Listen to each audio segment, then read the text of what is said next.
दोस्तों, legal and legal में एक बार फिर से आपका स्वागत है। जब कभी पक्षों के बीच में विवाद हो जाता है तो वह अपने विवाद को लेकर पहले गली मोहल्ले में चर्चा होती है। लोग वहाँ चाहते हैं कि विवाद वहाँ निपटा लिया जाए, वहाँ नहीं निपटता तो पंचायत में जाता है, पंचायतों का सिस्टम खत्म हो चुका। अब पहुँच जाते हैं थाना, और थाने से विवाद आगे जाकर पहुँचता है न्यायालय के सामने। डेमोक्रेटिक स्टेट में न्यायालय से आगे कोई और रास्ता लोगों को नहीं दिखाई देता और ना है। उनकी आखिरी उम्मीद न्यायालय होती है। उन्हें पता है कि न्यायालय में जो व्यक्ति बैठा हुआ है वह हमारे वाद को सही ढंग से निर्णित करेगा, हमारी बात को सही ढंग से सुनेगा। लेकिन अजीब बात है कि जो व्यक्ति वहाँ बैठने वाले हैं, जब वही न्याय के लिए गुहार लगाते रहें तो कैसा महसूस होगा, मैं बताऊंगा। इंटरेस्टिंग मामला है और चिंता का भी विषय है जो कि सुप्रीम कोर्ट ने उठाया है। शुरू करने से पहले मेरा आपसे निवेदन, अगर आप वीडियो पर नए हैं, चैनल आपने सब्सक्राइब नहीं किया तो प्लीज़ चैनल सब्सक्राइब कर लीजिएगा। वीडियो आखिर तक देखिएगा, पसंद आए तो लाइक और शेयर भी ज़रूर कीजिएगा। दोस्तों, मैं बात कर रहा हूँ पंजाब हरियाणा हाई कोर्ट के एक आदेश के खिलाफ जो कि सुप्रीम कोर्ट में सुना जा रहा है, जिसमें एक परीक्षार्थी ने हाई कोर्ट द्वारा 2019 में ली गई परीक्षा को चैलेंज किया है।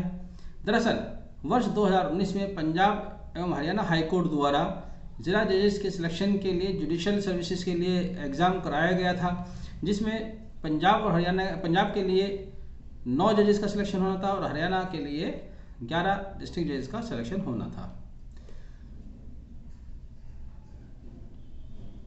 इस परीक्षा की प्रक्रिया के खिलाफ जब नोटिफिकेशन आ गया था सिलेक्शन का, पहले इन्होंने शिकायत भी की, शिकायत नहीं सुनी गई।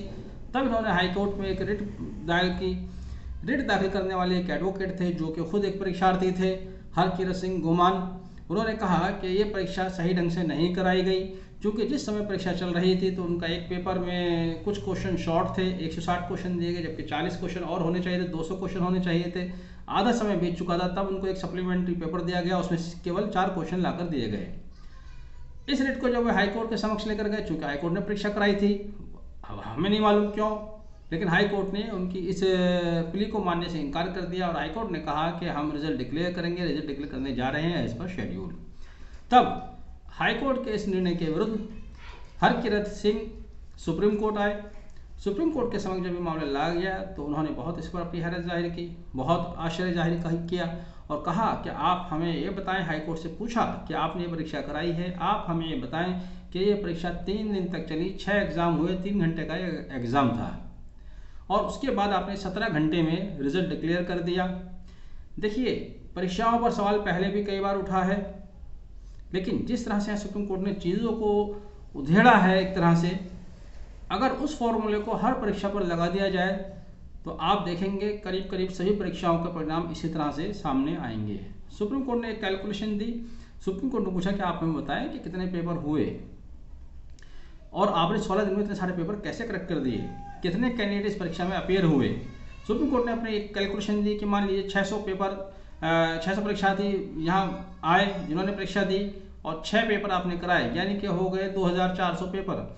आपने 2400 पेपर की कोडिंग, डिकोडिंग और उनका एवेल्यूएशन 16 दिन में कैसे कर दिया, ये हमें बताएं। तो एक तीखी टिप्पणी है। हाई कोर्ट ने उनसे समय दिया है। हाई कोर्ट ने समय मांगा, सुप्रीम कोर्ट ने उनको समय दिया है और कहा है कि आप हमें बताएं कि आपने इतने कम समय में किस तरह से परीक्षा कराई है। हालांकि देखिए, ये बड़ा गंभीर विषय है जिस पर सुप्रीम कोर्ट ने अपनी नाराज़गी जाहिर की कि किस मैनर में परीक्षा होती है। मतलब हंसी भी आती है और अफसोस भी होता है कि आप जिला जजेस का सिलेक्शन करने जा रहे हैं और ऐसे में आप परीक्षा इस तरह से कराते हैं कि बीच में पता चलता है कि साहब पेपर पूरा नहीं है, पेपर अधूरा है। जब परीक्षार्थियों द्वारा शिकायत की जाती है तब बीच में लाके एक सप्लीमेंट्री पेपर दे दिया जाता है। इस तरह की परीक्षा तो छोटे प्राइमरी स्कूलों में जो अपनी इन हाउस परीक्षा होती हैं वो भी इस तरह से परीक्षा नहीं होती। बहरहाल सुप्रीम कोर्ट ने जिस तरह से इस इश्यू को पिन किया है, उन्होंने जो कैलकुलेशन दी है कि 400 परीक्षार्थी, 6 पेपर, 2400 पेपर 16 दिन में किस तरह से आपने इवेल्युएट कर दिए। मैं आपको बता दूं, वर्ष 2000 और उसके बाद से जब ये ग्लोबलाइजेशन का दौर आया तो हिंदुस्तान में बहुत सारी विदेशी कंपनीज आई। विदेशी कंपनीज के आने के साथ साथ यहाँ पर एक बहुत बड़ी डिमांड आई मैनेजमेंट ग्रेजुएट्स पोस्ट ग्रेजुएट्स की, इंजीनियर्स की, और उस डिमांड को पूरा करने के लिए AICTE के अंतर्गत बहुत सारे प्राइवेट इंस्टीट्यूशंस को खोला गया। कुछ सरकारी पहले से भी थे, कुछ सरकारी भी खुले, लेकिन प्राइवेट इंस्टीट्यूशन बहुत बड़ी तादाद में खोले गए। अब वहाँ से BTech और MBA करके बच्चे निकलने शुरू हुए। शुरू में तो उनको रोज़गार मिला, लेकिन सप्लाई जब ज़्यादा हुई, डिमांड से कहीं ज़्यादा, और क्वालिटी उनकी डाउन होती चली गई।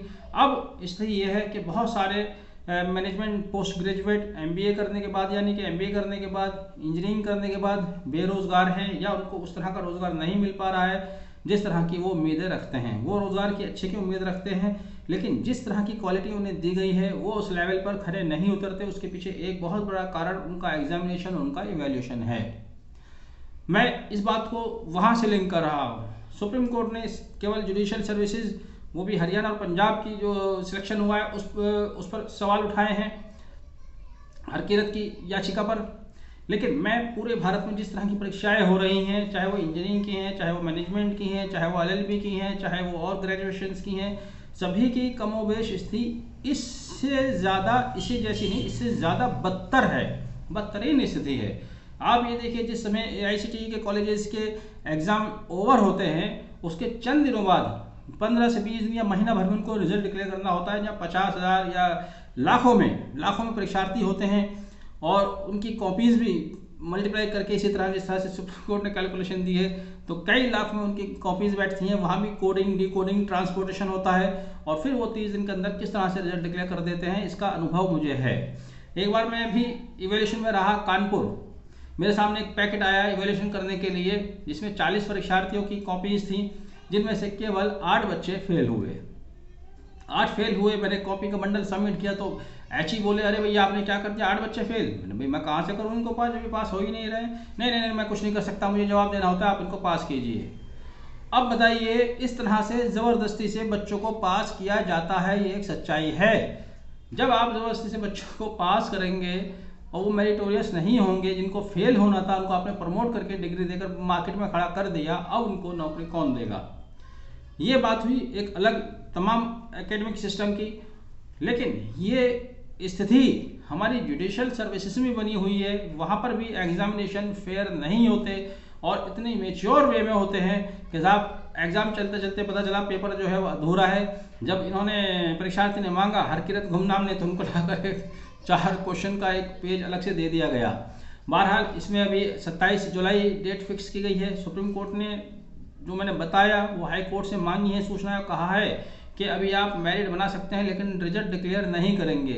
तो जहाँ 2019 का एग्जामिनेशन था, अभी भी रिजल्ट उनका डिक्लेयर नहीं हुआ है, और जल्दी से होने वाला भी नहीं है, क्योंकि जिस तरह की कमियां इसमें दिखाई गई हैं, जिस तरह की चीज़ें उन्होंने बताई हैं हरकिरत सिंह गुमनाम ने, इससे ऐसा लगता है कि या तो ये परीक्षा रद्द होगी, या अब वो अपना सेटिस्फैक्ट्री आंसर क्या देंगे ये आगे पता चलेगा। 27 तारीख इसमें फिक्स है। बहरहाल ये writ petition, special leave petition है, जो कि हरकिरत सिंह गुमनाम बनाम Punjab and Haryana high court 5079/2020 से दर्ज है।